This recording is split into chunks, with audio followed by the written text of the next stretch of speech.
तो इजराइल कहता है चोट्टा कहीं का, जब 50% था तो तुम हमको 0 पे लाना चाहता था, हम मार धार के कब्जा किए हैं 70%, अब कॉम्प्रोमाइज करना है तो कहो कि 70% पे इजराइल है और 30% पे फिलिस्तीन है। तो ये लोग कहते हैं कि ना इजराइल जो है वो 0% पे। अरे ससुरा तो नहीं, तोरा 0 के चक्कर में ना एक दिन फिलिस्तीन 0 हो जाएगा।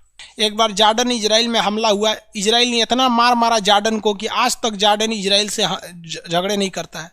एक बार इजराइल का सीमा फिलिस्तीन इससे लगता है सीरिया से, तो जॉर्डन ने इजराइल ने इतना भयानक मारा सीरिया से कि सीरिया वालों ने पेंटे में हग मुद दिया था सब। उसके बाद ही कभी लड़ाई नहीं लड़ा सर।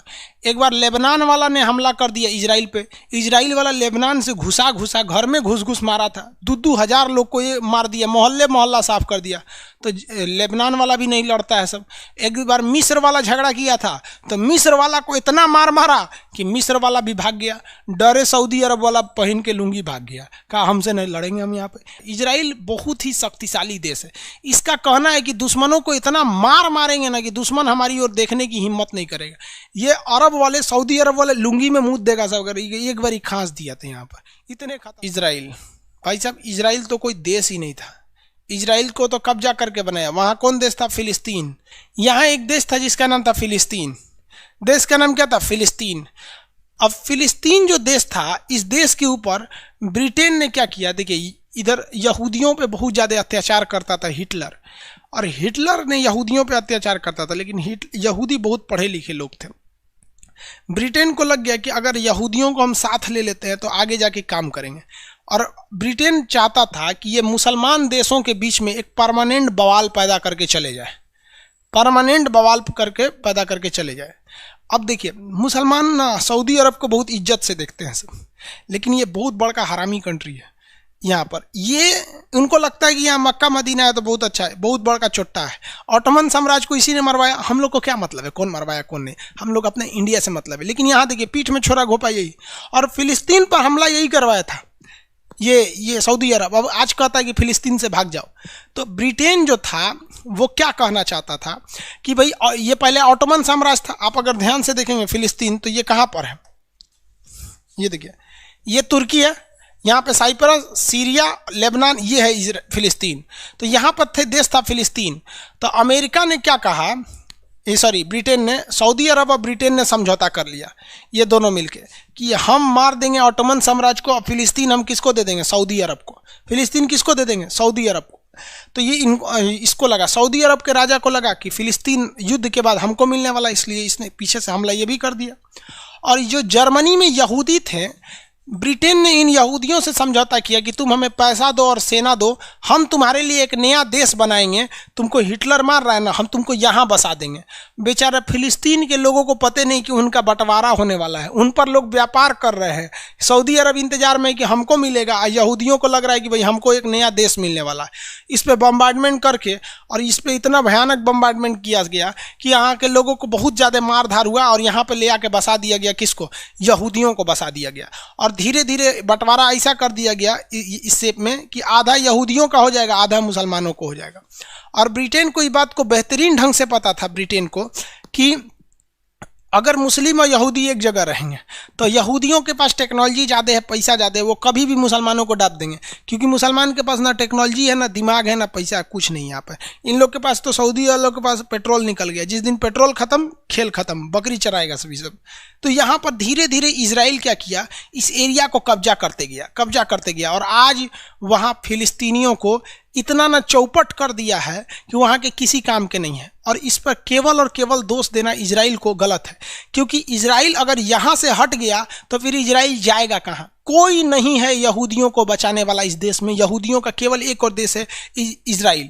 दूसरा, मुसलमान लोग के लिए तो सऊदी अरब भी है, यही तो हमला करवाए थे। मिस्र भी है, कहीं भी चले जा सकते हो। लेकिन बात जाने की नहीं है, इजराइल कहता है कि सारे मुस्लिम कंट्री हमको ये स्वीकार कर लें कि ये हम एक स्वतंत्र देश हैं। जिस दिन स्वीकार कर लेंगे, हम मान लेंगे कि ये छोटा वाला जो देश है जिसको मार के हम कब्जा कर लिए हैं, वो एक फिलिस्तीन है। तो ये दोनों के बीच में बहुत ज़्यादा युद्ध चलता है। इजराइल बहुत शक्तिशाली है, इसलिए बहुत ज़्यादा अत्याचार कर देता है, लेकिन पीछे इन लोग का भी हाथ रहा है। तो इजराइल जो है वो किसको उजाड़ कर बनाया गया है? इजराइल जो बनाया गया, फिलिस्तीन को उजाड़ कर बनाया गया। मतलब पहले वहाँ फिलिस्तीन था, उसके बाद वहाँ क्या बन गया? इजराइल। अब बात करते हैं फिलिस्तीन। फिलिस्तीन थोड़ा सा एरिया में बच गया है जिसका नाम है गाजा पट्टी और फिलिस्तीन। फिलिस्तीन की राजधानी रमल्ला है। फिलिस्तीन लोग अभी जीने के लिए तरस रहे हैं। यूएनओ के द्वारा चंदा जाता है तो लोग खाते पीते हैं। लोग टेक्नोलॉजी से कोई मतलब नहीं, पढ़ाई उड़ाई करने नहीं देता है, वहाँ पे मार और के दबा के रख दिया है। तो ये हो गया फिलिस्तीन। देखिए, अमेरिका ने और ब्रिटेन ने मिलकर ये फिलिस्तीन को उजाड़ने के लिए और इजराइल को बनाने के लिए द्वितीय विश्व युद्ध के दौरान यहाँ बहुत ज़्यादा बम्बार्डमेंट किया था। बहुत ही ज़्यादा यहाँ पर क्या किया था, बम्बार्डमेंट करके रखा हुआ था। ये समझ में आ रहा है, ये यहाँ पर बहुत ज़्यादा बम्बार्डमेंट किया था। तो ये फिलिस्तीन, कुछ अरब वाले देश वाले क्या कहते हैं कि हम मानते ही नहीं है कि यहाँ पे इजराइल कोई देश है। तो अरब के देश इसे इजराइल को कोई देश का मान्यता नहीं देते हैं, जबकि इजराइल कहता है हम तो देश ही हैं, अब मार उड़ के ख़त्म कर देंगे। तो अभी सारे देश धीरे धीरे इजराइल को मान्यता दे रहे हैं। जैसे यूएई ने दे दिया, कतर ने दे दिया, बहरीन देगा कुछ दिन में, तुर्की ने दे रखा है। तो धीरे धीरे इजराइल भी सामान्य होगा।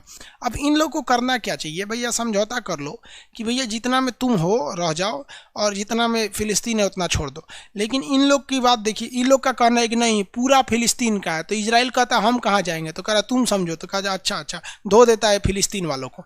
अब इन लोग को समझ में नहीं आता, ये ऊँट चराने वाला बकरी उकरी मान रहा है, इसलिए औकात है जो इजराइल से लड़ लेंगे। ये लोग इजराइल से लड़ने की किसी की हैसियत नहीं है। सबसे टेक्नोलॉजी उसका हथियार तगड़ा होता है, यह वहाँ पे इजराइल वालों का होता है। ये वाला देश है जॉर्डन। ये देश कौन सा है, जॉर्डन। जॉर्डन में राजतंत्र है। जॉर्डन की सीमा इजराइल से लगती है। एक बार जॉर्डन इजराइल में हमला हुआ, इजराइल ने इतना मार मारा जॉर्डन को कि आज तक जॉर्डन इजराइल से झगड़े नहीं करता है। एक बार इजराइल का सीमा फिलिस्तीन इससे लगता है सीरिया से, तो जॉर्डन ने इजराइल ने इतना भयानक मारा सीरिया से कि सीरिया वालों ने पेंटे में हग मुद दिया था सब। उसके बाद ही कभी लड़ाई नहीं लड़ा सर। एक बार लेबनान वाला ने हमला कर दिया इजराइल पे। इजराइल वाला लेबनान से घुसा घर में घुस मारा था। 2,000 लोग को ये मार दिया, मोहल्ला साफ कर दिया। तो लेबनान वाला भी नहीं लड़ता है सब। एक बार मिस्र वाला झगड़ा किया था, तो मिस्र वाला को इतना मारा कि मिस्र वाला भी भाग गया। डरे सऊदी अरब वाला पहन के लुंगी भाग गया, कहा हमसे नहीं लड़ेंगे हम यहाँ पे। भाई इनकी में किसी की औकात नहीं है कि ये इजराइल से लड़ सकते हैं। लेकिन इनके अंदर गुस्सा और बीख इतना भयानक है कि अगर आप इनके सामने या इंडिया में किसी के सामने जो मुस्लिम लोग हैं, अगर आपने इजराइल की तारीफ कर दिया, आपसे झगड़ा हो जाएगा। लेकिन इनकी हैसियत नहीं कि जाकर लड़ाई कर सके यहाँ पर, क्योंकि इजराइल बहुत पावरफुल है। इनके पास अपना एगो हेलीकॉप्टर नहीं बना पाता। अरे AK-47 नहीं बना पाते, इजराइल से कौन चीज लड़ेंगे यहाँ पर। बेहतर यही है कि लड़ाई के चक्कर में मरा जाओगे, कुछ बचेगा नहीं तो देख लो मारा भयानक। लेबनान मरिए गए, सीरिया चल गए, जॉर्डन चल गए, मिस्र चल गए, कोई फायदा नहीं लड़ उड़ के। मान लो कि भैया 70% पे इजराइल है, मान्यता दे दो, 30% पे आप उस पर रह जाओ। नहीं, अगर नहीं मानना है तो देखो भाई 50% पर पहले इजराइल था और 50% पर फिलिस्तीन था। तो इन लोगों को लगा कि हम इजराइल को भगा देंगे, उसे थोड़ा मार के आज कर लिया, 70% पर कब्जा कर लिया। 70% इजराइल हो गया, 30% फिलिस्तीन हो गया है। तो अब ये लोग कहते हैं कि ना 50% सही है। तो इजराइल कहता है चोट्टा कहीं का, जब 50% था तो तुम हमको 0 पे लाना चाहता था। हम मार धार के कब्जा किए हैं 70%, अब कॉम्प्रोमाइज करना है तो कहो कि 70% पे इजराइल है और 30% पे फिलिस्तीन है। तो ये लोग कहते हैं कि ना इजराइल जो है वो 0% पे। अरे ससुरा तो नहीं, तोरा 0 के चक्कर में ना एक दिन फिलिस्तीन 0 हो जाएगा।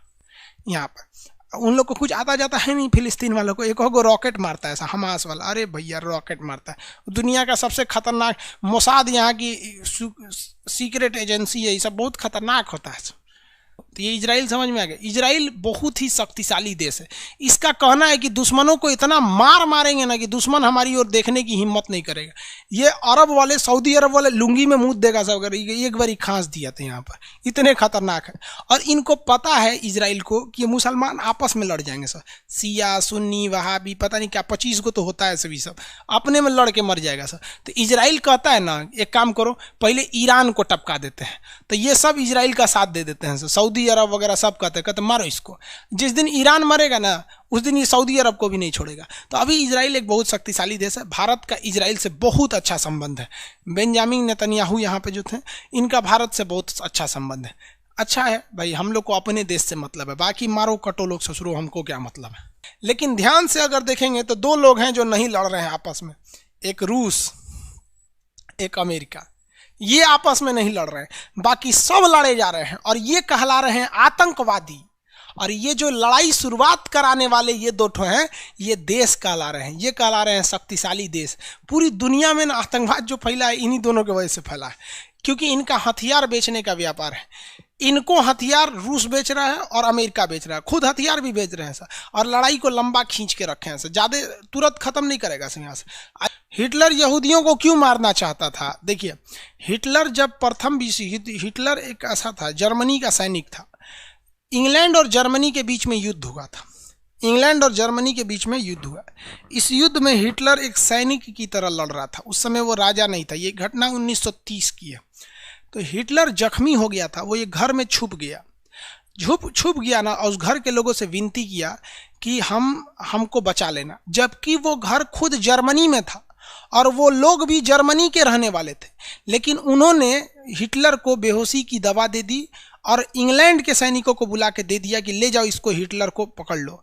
तो हिटलर ने कहा कि रे चोट्टा, तुम जर्मनी का है और तुम इंग्लैंड का साथ दिया, कौन जात का है? तो उस पता चला कि वो यहूदी थे सब। तब से हिटलर कसम खाया कि ना हम इन यहूदियों को ना बर्बाद कर देंगे, जर्मनी से उजाड़ देंगे, जर्मनी से इन लोग को। तब से हिटलर ना यहूदियों से देखना नहीं चाहता था। हिटलर एक बहुत बड़ा हॉल बनवाया था, कमरा, उनमें यहूदियों को रखता था।